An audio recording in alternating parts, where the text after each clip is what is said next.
আমাদের অনন্য স্টোরি সকল প্রকার পার্ট গল্প দেখতে আমাদের চ্যানেলটি সাবস্ক্রাইব করে পাশে থাকা বেল আইকনটিতে ক্লিক করে অল নোটিফিকেশন অন করে দিন। এতটুকু পড়ে ইমা থামল। চোখ ঝাপসা হয়ে গেছে, কিছু পড়তে পারছে না। তার মায়ের এত ভালোবাসা সে এভাবে অপমান করেছে ভাবতেই চিৎকার করে কাঁদতে ইচ্ছে করছে। চিঠির প্রতিটা শব্দ পড়ে ইমা যেন অনুভব করতে পারছে তার মায়ের অনুভূতিগুলো। ইমা দুহাতে চোখের পানিগুলো মুছে আবার পড়তে শুরু করলো। তুই যখন ছোট ছোট আঙ্গুল দিয়ে আমাদের আঙ্গুল আঁকড়ে ধরতি, খুশিতে আমার মন নেচে উঠত। তুই ছিলি তোর বাবার কলিজা। তোর জন্য কি করবে না করবে ভেবে পেত না সে। তোর জন্য আরো 2টো টিউশনি জোগাড় করলো, নতুন নতুন জামা খেলনা আরো কত কি কিনে আনতো। তোর কথা শুনেও তোর নানার রাগ একটুও কমেনি। তোর মুখের প্রথম মা ডাক আমার দুনিয়া পাল্টে দিয়েছিল। তোর জন্মের পর 2টো বছর আমার কাছে আমার টানা পোড়নের সংসারটাকেও একটা জান্নাতের টুকরো মনে হয়েছে। তবে কথায় আছে, সবার কপালে সুখ সয় না। তোর বাবা আর আমার কপালও ছিল তেমনই। এক মুহূর্তে আমার জান্নাতের টুকরো সংসারটা মরুভূমি হয়ে গেল। তোর বাবা ঢাকা গিয়েছিল কোনো এক কাজে, কিন্তু সন্ধ্যায় তার লাশ ফিরে এলো উঠানে। আমি সেদিন কাঁদতে পারিনি, পাথর হয়ে গিয়েছিলাম। তোর বাবার হাতের আঙ্গুল টেনে তুই কেঁদেছিলি চিৎকার করে। এক মুহূর্তে সব এলোমেলো হয়ে গেল। সেদিন তোর নানা ভাই উপস্থিত হলো বাড়িতে উঠোনে। তখনও তোর বাবার লাশ দাফন শেষ হয়ে তোর বাবার লাশ দাফন শেষে সাথে নিয়ে গেল আমাকে। 2 দিন শুধু তোকে জড়িয়ে রুমের কোণে বসেছিলাম। তুই কাঁদতে কাঁদতে ঘুমিয়ে পড়তি, উঠে আবার কাঁদতি। আমি তাকিয়ে দেখতাম তোকে, ভাবতাম 2 বছরের মেয়েটা কিভাবে বোঝে বাবা হারানোর কষ্ট। ইমা পড়া বন্ধ করে চিঠিটা বুকে জড়িয়ে হাউমাউ করে কাঁদতে লাগলো। বাবা হারানোর কষ্ট তখন না বুঝে কাঁদলেও জীবনের প্রতিটা মুহূর্তে না কেঁদেও সেই কষ্ট ভোগ করেছে ইমা। বেশ কিছু সময় কেঁদে মনটা একটু হালকা করে আবার পড়তে লাগলো তার মায়ের লেখা চিঠিটার অনেক। তোর বাবা মারা যাওয়ার প্রায় মাস পর রুম থেকে বের হলাম। রুমে বসে সারাদিন চোখের পানি ফেলতাম। কখনো মা জোর করে খাওয়াতে পারতো, আবার কখনো ব্যর্থ হতো। এর মধ্যে তোর মনি একবার এসেছিল, তবে আমার সাথে দেখা করেনি। সেদিন বাইরের আলো গায়ে লাগালাম, চোখ খুলে রাখতেও কষ্ট হচ্ছিল। এক চাচাতো বোন জোর করে নিয়ে গেল গ্রামের রাস্তায় হাঁটতে। দেখা হলো যার সাথে বিয়ে ঠিক হয়েছিল তার সাথে। সরকারি চাকরি করত, ছুটিতে গিয়েছিলেন। আমাকে দেখে থমকে গিয়েছিলেন তিনি, তবে আমি তার দিকে তাকাইনি। সে আমার কোলে থাকা তোর দিকে তাকিয়ে চোখের পানি ছেড়ে দিয়েছিল। পরে আমাকে সেটা জানায় সাথে থাকা আমার চাচাতো বোন। তার 2 দিন পর বাবার কাছে আবার বিয়ের প্রস্তাব নিয়ে আসে। 2 দিন সময় লেগেছিল তার নিজের বাবা মাকে রাজি করাতে। তাদের এত ভালো ছেলের সাথে কোনো এক বাচ্চার বিধবা মাকে মেনে নিবে না। সে নাকি তার বাবা মাকে বলেছিল রাজি না হলে সে কোনোদিন বিয়েই করবে না। তবে বাধ্য হয়ে রাজি হয়, কিন্তু আমি রাজি হতে পারিনি। ইমরুলের মৃত্যুর মাত্র 1 মাসের মাথায় বিয়ের কথা শুনে পাগলের মতো আচরণ করছিলাম। বাবাও জোর করেনি আর। কিন্তু তার মাসখানেক পর বড় আপু আবার আসলো বাড়িতে। জানি না বাবাকে কি বুঝিয়েছিল, বাবা প্রায় উঠে পড়ে লাগলো বিয়ে দিতে। প্রতিটা দিন আমাকে যুদ্ধ করে হতো বিয়ে না করার জন্য। আমি তোকে আর ইমরুলের স্মৃতি নিয়ে বাকি জীবন কাটিয়ে দিতে চেয়েছিলাম। 1টা বছর পার হলো, তোর বয়স তখন 3 বছরে পড়েছে। অনেক কথা বলিস, কিন্তু বুঝতে পারতি হাতে গোনা কয়েকটা। সেদিন হঠাৎ বাবা আমার রুমে এসে তোকে কোলে নিয়ে বলে আমি যদি বিয়েতে রাজি না হই তাহলে তোকে এমন জায়গায় পাঠাবে সেখান থেকে আমি তোকে কখনো খুঁজে পাবো না। ভয়ে সেদিন আমার মুখ নীল হয়ে গিয়েছিল। তুই ছিলি আমার প্রাণ, তোকে ছাড়া আমি নিঃশ্বাস নিতেও ভুলে যেতাম। তখন আর কিছুই মাথায় আসেনি, শুধু মনে হয়েছে তোকে বাঁচাতে হবে বাবার হাত থেকে। ইমরুল চলে যাওয়ার পর একমাত্র তুই ছাড়া আমার জীবনে আর কিছুই নেই। তোর জন্যে যেখানে নিজের জীবন দিতে পারবো সেখানে বিয়ে কথাও খুব সহজ মনে হয়েছে। তোর জীবনের কাছে তোকে বাঁচাতে ভয়ে সেদিন রাজি হয়ে যাই বাবার কথায়। সারাটা রাত তোকে আঁকড়ে ধরে কেঁদে পার করেছি। পরদিন বিয়ে হয়ে যায় তৌহিদের সাথে। পাড়ি দিলাম আবার সেই ঢাকা শহরে। সাথে তৌহিদের বাবা মা। যে শহরে প্রথম পা রেখেছিলাম তোর বাবার সাথে, যেখানে তোর বাবার সাথে হাতে হাত রেখে হেঁটেছি অনেক পথ। চিৎকার করে কাঁদতে ইচ্ছে করছিল, কিন্তু কেউ মনে হচ্ছিল গলা চেপে ধরে আছে। তৌহিদুর আমাকে ভালোবাসতো, কিন্তু আমি তাকে কোনোদিন মন থেকে মানতে পারিনি। তৌহিদুর আমাকে ভালোবাসলেও তার মা আমাকে দেখতে পারতো না। আমার থেকে বেশি তোকে সহ্য করতে পারতো না। আড়ালে মারতো তোকে। 1 বছরের মাথায় তাহেরের জন্ম হয় তৌহিদুরের ইচ্ছায়। তাকে তুই সহ্য করতে পারতি না, মারতি, আর তাতে রেগে তোকে মারতো তৌহিদুরের মা।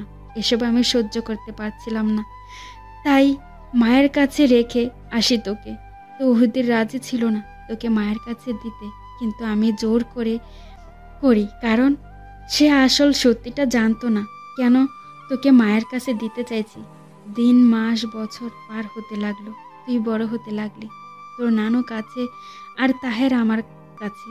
আমি মাঝে মাঝেই যেতাম তোকে দেখতে, কিন্তু তুই যত বড় হচ্ছিলি তত পরিবর্তন হয়ে যাচ্ছিলি।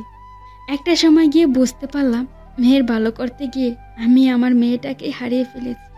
খুব কেঁদেছিলাম সেদিন, যেদিন তুই আমাকে বলেছিলি আমি তোকে তোর বাবাকে ভালোবাসি না বলেই আরেক লোককে বিয়ে করেছি। নিজের সুখের জন্য আমি তোর মা হওয়ার যোগ্য না। জায়গার দিনটার কথা মনে করে আবার চিৎকার করে কান্না করতে লাগলো।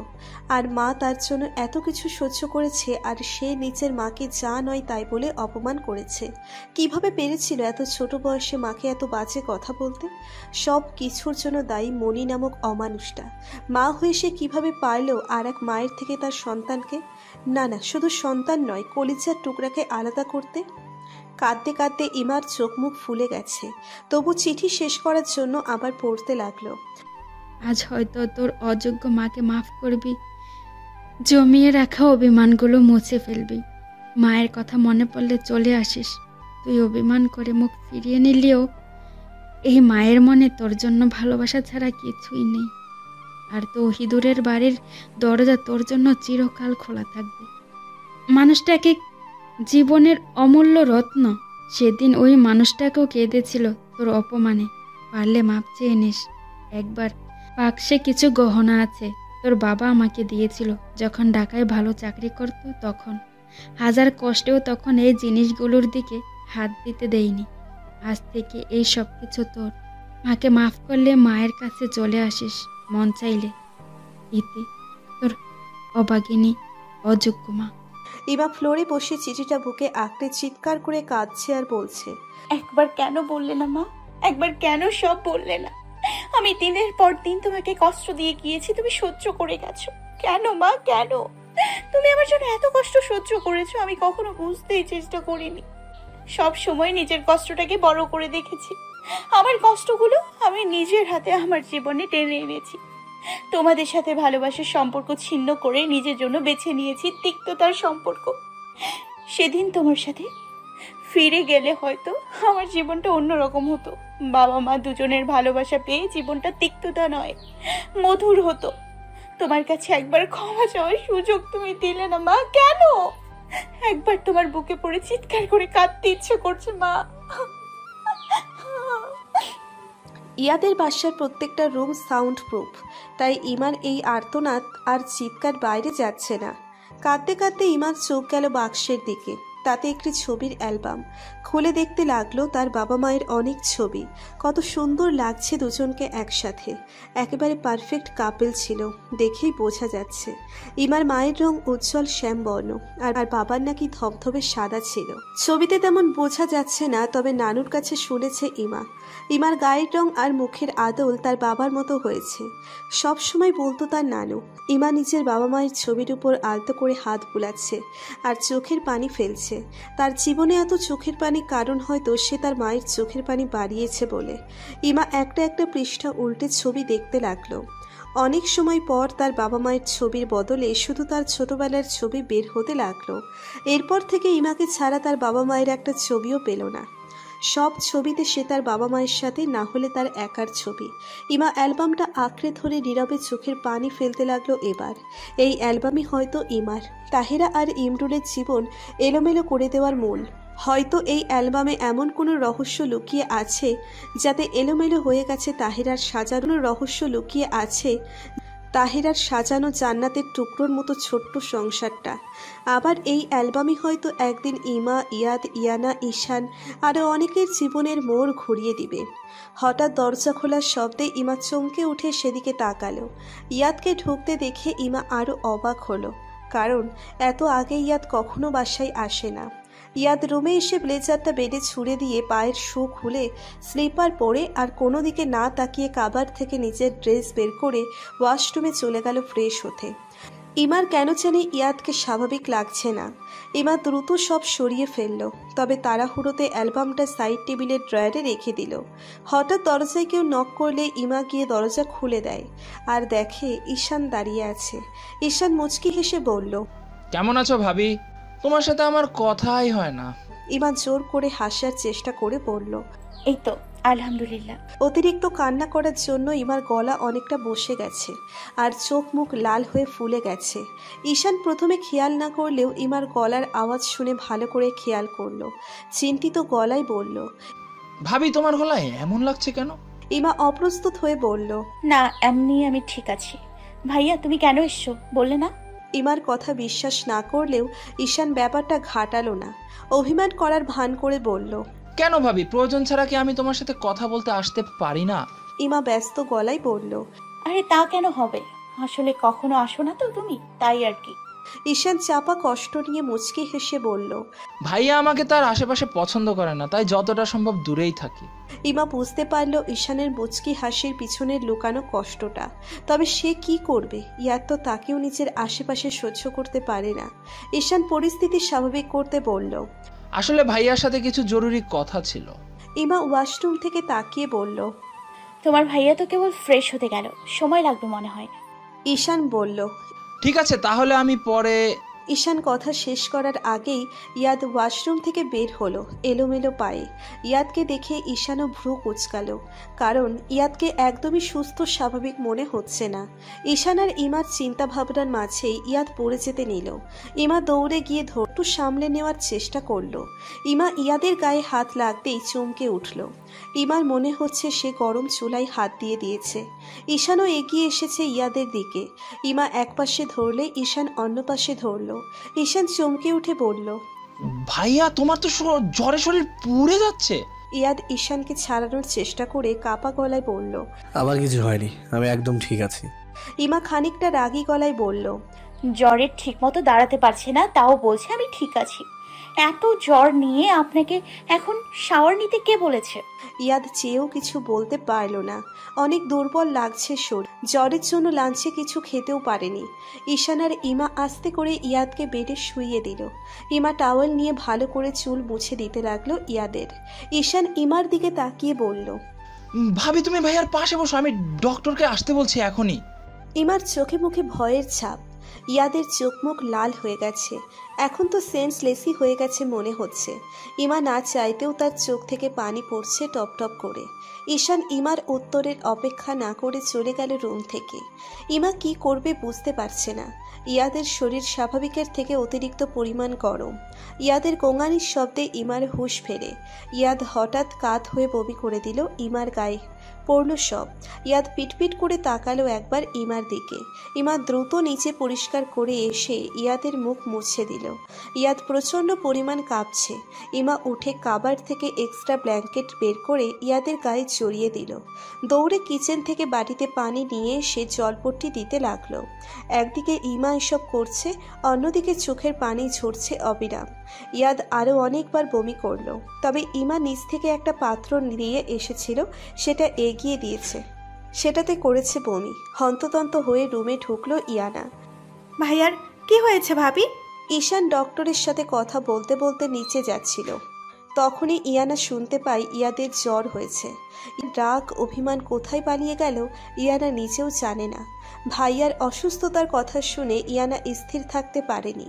ইমা কাঁদতে কাঁদতে বলল, বুঝতে পারছি না আপু, দেখো উনি কেমন যেন করছেন, আমার খুব ভয় করছে আপু, খুব ভয় করছে। ইমা এবার শব্দ করেই কেঁদে দিল। ইয়ানা ইয়াদের কপালে হাত দিয়ে ছিটকে সরিয়ে নিল। ইয়ানা ধরা গলায় বলল, ভাইয়া মনে হয় আজ বৃষ্টিতে ভিজেছে কোনো কারণে। ইয়ানার কথা শুনে ইমা চমকে তাকালো ইয়ানার দিকে। ইয়ার তো আজ অনেকটা সময় বৃষ্টিতে ভিজেছে, সেটা তার জন্যই। ইমা স্তম্ভিত হয়ে বলল, মানে? ইয়ানা বলল, ভাইয়ার বৃষ্টির পানি সহ্য হয় না। ছোটবেলায় আমার সাথে একদিন বৃষ্টিতে খেলেছিল অনেক সময়। রাতে ভয়ঙ্কর জ্বর হয় ভাইয়ার, যে জ্বর এমনি এমনি যায়নি। 5 দিন হসপিটালে ভর্তি ছিল আর পুরোপুরি সুস্থ হয়েছিল 15 দিন পর। এরপর থেকে ভাইয়া কখনো বৃষ্টিতে ভেজা তো দূর, বৃষ্টির ফোঁটা মাথায় ফেলেনি। ইয়ানা ইয়াদের দিকে তাকিয়ে কাঁদছে আর বলছে, ইমার হাত থমকে গেছে। আজ তার জন্য ইয়াদের এই অবস্থা হয়েছে। না সে যেত বৃষ্টিতে ভিজতে, আর না তাকে দেখে ইয়াদ এগিয়ে যেত। ইয়াদকে ছাদে রেখে আসার পর অনেক সময় সেখানেই ছিল। ইমা একবার বলেওনি চলে আসতে। ইমার এখন নিচের চুল ছিঁড়তে ইচ্ছে করছে। ঈশান ডক্টর নিয়ে ইয়াদের রুমে প্রবেশ করলো। ডক্টর দেখে ইমা আর ইয়ানা প্রয়োজনীয় চেক আপ করে বলল, জ্বর 105 ডিগ্রি ছাড়িয়ে গেছে, অবস্থা খারাপের দিকে যাচ্ছে। আর দেখে মনে হচ্ছে জ্বর অনেক আগেই এসেছে, কিন্তু গুরুত্ব দেয়নি, তাই এখন আরও খারাপের দিকে গেছে অবস্থা। ডক্টরের কথা শুনে ইয়ানা শব্দ করে কেঁদে দিল, আর ইমা পাথর ক্ষয়ে গেছে। ডক্টরের সামনে ইয়াদ আবার বমি করে দিল। তা দেখে ডক্টর আরো ভীত গলায় ইমাকে জিজ্ঞেস করলো, বমি করেছে আরও। ইমা কি উত্তর দিবে? সে পাথরের মতো দাঁড়িয়ে আছে মূর্তি হয়ে। ইমা উত্তর দিচ্ছে না দেখে ইয়ানা ইমার কাঁধ ধরে ঝাঁকিয়ে বলল, ভাবি, ডক্টর তোমাকে কিছু জিজ্ঞেস করছে। ইমা চমকে উঠে বলল, কি হয়েছে? ডক্টর আবার বলল, বমি করেছে আগে আরও। ইমা মাথা দিয়ে সম্মতি জানালে ডক্টর ঈশানের দিকে তাকিয়ে বলল, ওনাকে এখন আর এখানে চিকিৎসা করা সম্ভব নয়, দ্রুত হসপিটালে নেওয়ার ব্যবস্থা করুন, খারাপ কিছু হয়ে যাওয়ার আগে। সবাই যেন পাথরের মূর্তি হয়ে গেছে। জ্বরের কারণে কারো এত খারাপ অবস্থা হতে পারে যেন কল্পনা করতে পারছে না। ঈশান কোনো মতে নিজেকে সামলে ড্রাইভারকে গাড়ি বার করতে বলল কল দিয়ে। ঈশান গিয়ে ইয়াদকে কাঁধে তুলে নিল। যদিও ঈশান হিমশিম খাচ্ছে ইয়াদকে রাখতে। কোনো রকমে গাড়িতে উঠে হসপিটালের উদ্দেশ্যে রওনা হলো। ইমা ইয়াদের মাথা নিচের কোলে নিয়ে বসে আছে, আর ঈশান ড্রাইভ করছে।